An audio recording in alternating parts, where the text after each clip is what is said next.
बीच जम्मू कश्मीर और हिमाचल में लोगों पर मौसम की मार पड़ने लगी है। जम्मू कश्मीर और हिमाचल में सूखे का कहर दिखाई देने लगा है। कश्मीर घाटी में कई नदी नाले और जलाशय सूख चुके हैं तो कई सूखने की कगार पर हैं। अनंतनाग और कुलगाम के इलाकों में पीने के पानी का संकट भी गहराने लगा है। वहीं हिमाचल प्रदेश में बारिश और बर्फबारी नहीं होने से किसान गेहूं की बुआई नहीं कर पा रहे हैं। सेब बागवान सूखे की मार से परेशान है। यहां 12 अक्टूबर के बाद बारिश नहीं हुई है, ना ही अब तक बर्फबारी का दौर शुरू हुआ है, जिससे पर्यटन कारोबारी भी परेशान है। हालांकि 20 और 21 दिसंबर को यहां कुछ जगहों पर बर्फबारी का अनुमान जरूर है, लेकिन वो भी लाहौल स्पीति, कांगड़ा, चंबा, किन्नौर और कुल्लू की ऊंची चोटियों पर, जिससे ड्राई स्पेल टूटने के आसार दिख नहीं रहे हैं। किसानों और बागवानों को अब चिंता सताने लगी है। वो लोग परेशान नजर आ रहे हैं क्योंकि पर्याप्त चिलिंग आवर्स अगर पेड़ों को नहीं मिलेंगे तो आगे चलकर अगले सीजन में सेब की और गुठलीदार फलों की पैदावार पर असर पड़ेगा। और कमोबेश यही स्थिति जम्मू कश्मीर की भी है, जहां कश्मीर के ऊपरी इलाकों में बर्फबारी अब तक हो जानी चाहिए थी। ग्लेशियर्स वहां पर और ज्यादा बर्फ से भर जाने चाहिए थे ताकि आने वाले समय में पीने के पानी की आपूर्ति, सिंचाई के पानी की आपूर्ति हो सके, लेकिन इस तरह से हालात बनते हुए नजर नहीं आ रहे हैं। और अगर क्लाइमेट चेंज का सबसे ज्यादा असर देखा जाए तो इन्हीं हिमालयन रीजन्स पर पड़ रहा है। जम्मू कश्मीर में भी जो गुठलीदार फल हैं, जिसमें खुबानी, अखरोट और ये तमाम चीज़ें, उनके पेड़ों को अगर पर्याप्त चिलिंग आवर्स नहीं मिलेंगे तो उनकी पैदावार पर आगे चल के फर्क पड़ेगा। सेब के बगीचों में फर्क पड़ेगा, सेब की पैदावार पर फर्क पड़ेगा। और यही हालात हिमाचल प्रदेश के भी हैं, जहां निचले इलाकों में गेहूं की बुआई नहीं हो पा रही है क्योंकि जमीन में पर्याप्त नमी नहीं है। ऊपरी इलाकों में जो फल हैं, सेब के खास तौर पर, उन्हें पर्याप्त चिलिंग आवर्स अगर नहीं मिलेंगे तो आगे चल के सेब की पैदावार पर असर पड़ेगा और बागवान और सेब इकोनॉमी को काफी ज्यादा नुकसान होने की आशंका है। वहीं सूखे की वजह से कश्मीर घाटी के कई नदी नाले सूखने लगे हैं। अनंतनाग की लिदर नदी की तस्वीर हैरान कर रही है। लिदर नदी का बड़ा हिस्सा सूख चुका है। नदी का सूखा हुआ हिस्सा रेगिस्तान के हिस्से की तरह नजर आता है, जिसके बीच से नदी संकरे नाले की तरह बहती दिखाई देती है। यहां अभी से पानी का संकट शुरू हो चुका है। पीने के पानी तक के लिए लोगों को परेशान होना पड़ रहा है। लोग परेशान हैं कि अगर यही हालात रहे तो आगे चलकर क्या होगा।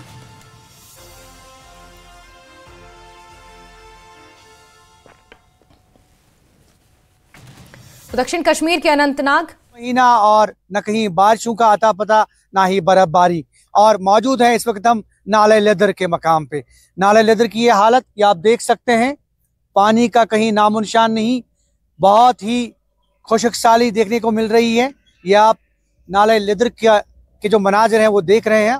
आकुरा के मकाम पे हम, ये बड़ा होता था पानी से।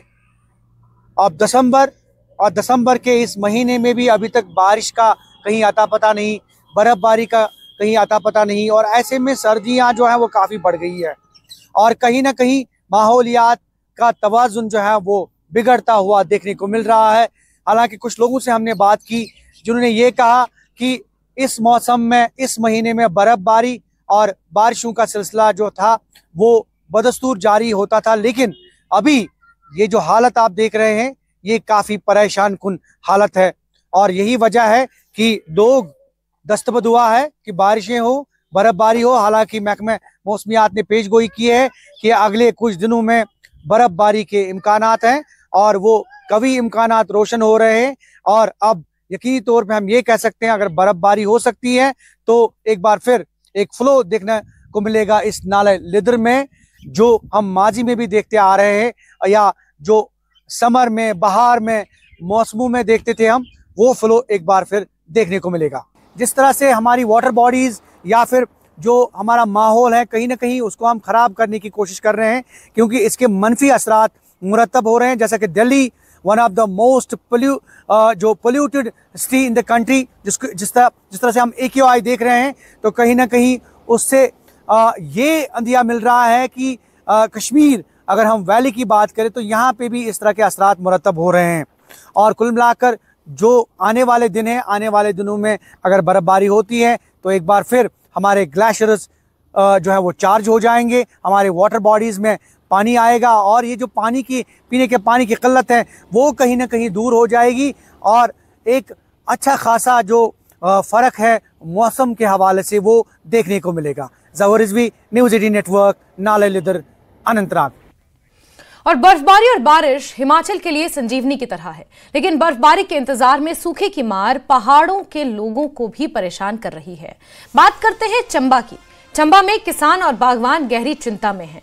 मौसम की बेरुखी का सीधा असर खेती और बागवानी पर पड़ रहा है। जहां गेहूं की फसल सूखे की मार झेल रही है, वहीं सेब के पौधों को आवश्यक चिलिंग आवर्स हैं वो ना मिल पाने से बीमारियों और उत्पादन में भारी गिरावट की आशंका बढ़ गई है। बागवानों का कहना है कि लगातार बारिश नहीं होने से सेब की पैदावार में पिछले कुछ वर्षों से लगातार नुकसान हो रहा है। जो थोड़े बहुत सेब पौधों पर लगते भी हैं वो अक्सर ओलावृष्टि की चपेट में आकर खराब हो जाते हैं, जिससे बाजार में उनकी कोई खास कीमत नहीं मिल पाती। इस स्थिति ने बागवानों को निराश और हताश कर दिया है। बागवानों ने यह बताया कि यदि जल्द बारिश या बर्फबारी नहीं हुई तो इस बार भी सेब की फसल पर बड़ा असर पड़ सकता है। क्लाइमेट का ज़्यादा इशू हो गया है और जो फ्रूट है वगैरह है वो भी नहीं खास आ रहा है और इसमें ऐसा है कि इसकी मार्केट वैल्यू भी बहुत कम हो गई है। इससे जो है हाई इंडस्ट्री वगैरह जो है वो अच्छा बढ़िया वैरायटी लगा रहे हैं सारे, इसलिए हम भी थोड़ा देखते हैं ताकि। जनाब देखो हमारे बगीचे का क्या हाल है, बारिश नहीं आती है बिल्कुल। बारिश का ने बेड़ा करके कणक भी जाई, कणक का भी कुछ नहीं है, खत्म हो गई। बस बारिश नहीं आई तभी ऐसा है, ज्यादा बारिश आई तभी कुछ नहीं है हमारे तक कि जो पुरानी वैरायटी थी वो कुछ कामयाब नहीं हो रही है। इसलिए हम जो किसान है वो जो नई हाई डेंसिटी की वैरायटी आई है उसकी तरफ जा रहे हैं। वो बहुत अच्छी है और इससे हमारे किसान जो है वो अच्छा लाभ ले रहे हैं। सर किसान दुखी है सर बारिश की वजह से। एक तो सर बारिश नहीं हो रही है, तो सर बारिश का ना आना हम किसानों के लिए दुखद की खबर है सर। अगर बारिश होती है सर तो हमारे सेब पौधे गेहूं कोई भी फसल हो सर तो खेत में नमी रहती है और हमारी फसल सही होती है सर। चंबा जिला में बारिश ना होने की वजह से किसानों और बागवानों को काफी नुकसान का सामना करना पड़ रहा है। बारिश ना होने की वजह से जहां गेहूं की फसल को नुकसान हो रहा है, वहीं सेब के पौधों को भी काफी नुकसान होने की संभावना है। इस समय अगर बारिश होती है तो सेब के पौधों से बीमारियों से दूर रहा जा सकता है, क्योंकि कई प्रकार के जो कीटाणु हैं सेब के पौधों को लगते हैं। बारिश की वजह से उनसे निजात मिलती है। साथ ही बर्फबारी, चिलिंग आवर के लिए बर्फबारी की भी बहुत जरूरत होती है। अब किसान इंतजार कर रहे हैं कि कब ऊपर वाला उन पर नियत बरसाएगा, बारिश होगी और उन्हें कुछ राहत मिलेगी। न्यूज़ 18 हिमाचल के लिए जोआंस गांव चंबा से हेम सिंह ठाकुर। तो आपने हिमाचल प्रदेश के चंबा से ये रिपोर्ट देखी और उससे पहले आपने अनंतनाग की लिदर नदी का भी हाल देखा। अगर इस हिमालयन रीजन की बात की जाए तो हालात यहां पर कमोबेश बिल्कुल एक जैसे हैं। कश्मीर आपको लिए चलते हैं जहां के अनंतनाग से मेरे सहयोगी जहूर रिजवी मेरे साथ जुड़ चुके हैं। और जहूर, आपके पीछे भी मैं लिदर देख पा रही हूँ और ये वही लिदर है जो जब आप श्रीनगर से अनंतनाग की तरफ निकलते हैं तो पहलगाम और दक्षिण कश्मीर के कई छोटे छोटे जिलों को क्रॉस करती हुई लिदर नदी कल बहती थी। लेकिन आज इसकी क्या हालत है, ये साफ तौर पर कहा जा सकता है कि क्लाइमेट चेंज का सीधा असर इन हिमालयन रीजन्स पर जितना पड़ा है वो कहीं ना कहीं बेहद चिंताजनक है, परेशान करने वाला है। बिल्कुल, मैं आपको बताऊं कि जैस्मीन, जिस तरह से आप हालात देख रहे हैं, ये तो पीछे वाज़ेह तौर पे एक तस्वीर जो है आपके सामने है, व्यूअर्स के सामने है कि किस तरह से सूखे ने इस एक बहुत बड़ी जो वाटर ट्रिब्यूटरी है इसको जो है मसक कर दिया है। और इसकी इम्पोर्टेंस जो है ये आप देखिए कि किस तरह से ये पूरा ड्राई हो रहा है। और वजह ये है कि जो क्लाइमेट चेंज है और स्पेशली अगर हम मौसम की बात करें, अगस्त में यहाँ पे बारिशें हुई, अगस्त के बाद तकरीबन 3-4 महीने गुजर चुके हैं, अभी बारिशों का कहीं नामो निशान नहीं है। और ऐसे में बर्फबारी की जिस तरह से पेशगोई की गई थी, तो अभी इंतजार वही है कि 22 या 20 के दरमियान जो बर्फबारी होने वाली है कहीं ना कहीं वो एक फ्रूटफुल साबित हो सकती है, जिससे हमारे नदी नाले जो हैं उनमें पानी का बहाव देखने को मिलेगा। उसके साथ साथ ग्लेशियर जो हैं वो रिचार्ज होंगे। अब इंतजार उसी बात का है, उसी क्षण का है कि 20 से 22 के दरमियान जो अब बर्फबारी होने वाली है तो वो कहीं ना कहीं एक राहत का सामान लेके आ जाएगी। वैलिटीज जो कश्मीर के अंदर रहने वाले लोग हैं उनके यहाँ एक जो है एक राहत की सांस नसीब होगी। और ऐसे में क्योंकि खुद भी आपने जिक्र किया, क्योंकि बहुत ऐसी जगह हैं जहाँ पे अभी पीने का पानी जो है उसकी बूंद बूंद के लिए तरस रहे हैं लोग। और ऐसे में कल रियासती जो जम्मू कश्मीर के वजीर आला उमर अब्दुल्ला है उन्होंने भी कहा कि पानी ना होने की वजह से बिजली पर भी असर जो है वो पड़ रहा है। कहीं ना कहीं बिजली पे असर और पीने के पानी पे असर, ये असरात मुरतब हैं, नुमायां हैं।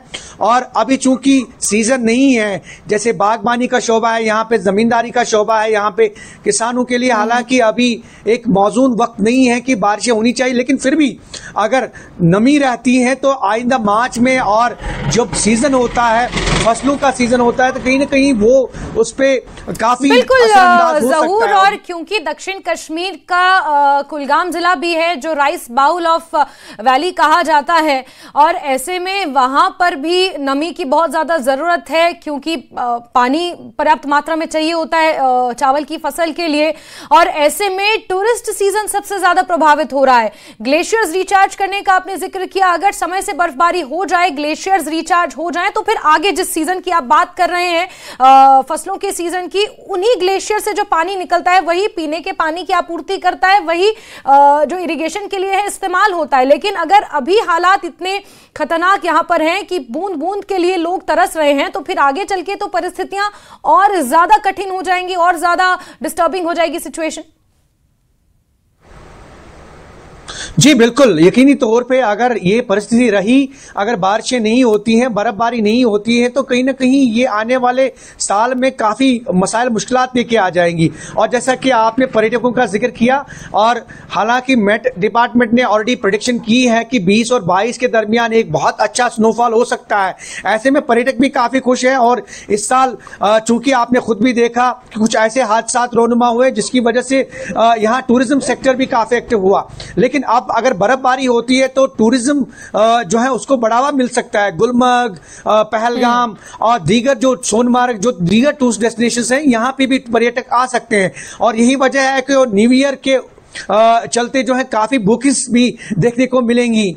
और यकीनी तौर पे आम लोगों का जहां तक ताल्लुक है, मैंने पहले भी जिक्र किया, किसान आम लोग काफी परेशान, इस लिहाज से परेशान है क्योंकि मैंने पहले भी बताया कि जम्मू कश्मीर, अगर हम स्पेशली वैली की बात करें, दक्षिणी कश्मीर की बात करें, कुलगाम और अनंतनाग में कई ऐसे मकामात हैं जहां लोग पीने के पानी की एक एक बूंद को तरस रहे हैं। वजह यह है क्योंकि पानी नहीं आ रहा है, बारिशें नहीं हो रही है, बर्फबारी नहीं हुई है अभी तक। तो यही वजह है कि ये आने वाले वक्त में किसानों को भी काफी परेशान करेगा ये मौसम। और जैसा कि AQI का आपने जिक्र किया, आपने देखा दिल्ली जो है मोस्ट अफेक्टेड एरिया है, और उसके चलते अब वैली के अंदर, कश्मीर के अंदर भी ये जो AQI, अगर हम एयर क्वालिटी इंडेक्स की बात करें तो अभी सुबह सुबह जो हमारे पास इतला मौसूल हुई उसके मुताबिक जो है 60 से 70 के करीब जो AQI है वो रिकॉर्ड दर्ज किया गया है। और कहीं ना कहीं आने वाले वक्त में अगर ये बढ़ जाता है तो ये यहाँ की माहौलियात को काफी असरअंदाज कर सकता है। और यही वजह है कि अगर बारिशें होती है, बर्फबारी, काफी परेशानी हाल हो सकती है। जी बिल्कुल ज़हूर, तो हालात सामान्य नहीं है। क्लाइमेट चेंज एक बहुत बड़ी समस्या है और ऐसे में इसका सीधा असर लोगों की आम जिंदगी पर अब दिखने लगा है। ज़हूर, बहुत बहुत शुक्रिया हमारे साथ जुड़ने के लिए, तमाम तरफ से।